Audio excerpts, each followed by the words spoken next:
Christian McCaffery comes into this year as a guy that has a lot of upside. We saw what some of that upside potential could be last year.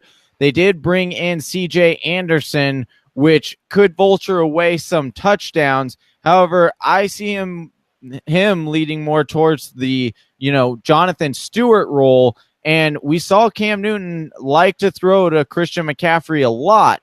So if we're talking PPR, I think Christian McCaffery is actually quite a steal where he's going currently. But when you're talking about a standard, there is some concern that he isn't getting a full workload.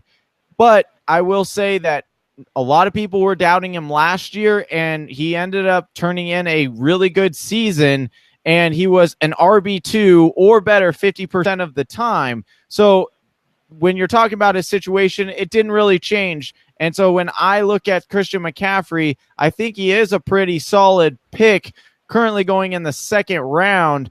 Travis, are you concerned with Christian McCaffery and his value, or do you think where he's going is about right and about where he should be going?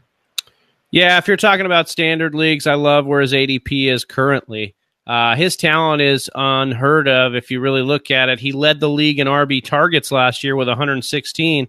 But the interesting fact is, we talk a lot about how the offense runs through Cam Newton, and they have Greg Olsen, and they have these other options in the red zone. Well, Christian McCaffery led all running backs in targets with inside the 10-yard line with 8 targets. So there is usage for him there in the red zone. However, he's very largely ineffective in the running game. So can that turn around? He only had a 3.7 yards per carry average, and he never rushed for over 66 yards in a game, Johnny. So he only logged the 3 double-digit carry games. Is that going to change? You mentioned CJ Anderson. Yes, he's going to fill the Jonathan Stewart role, but I'd argue that he's going to be more effective than Jonathan Stewart. He's got the younger legs. He was the better runner last year. I have Christian McCaffery as my favorite of all the complimentary backs, but I think that's where he's got to stay, especially if you're talking in standard leagues. He just doesn't have the running game usage to justify the floor that is necessary to take him above some of these other guys.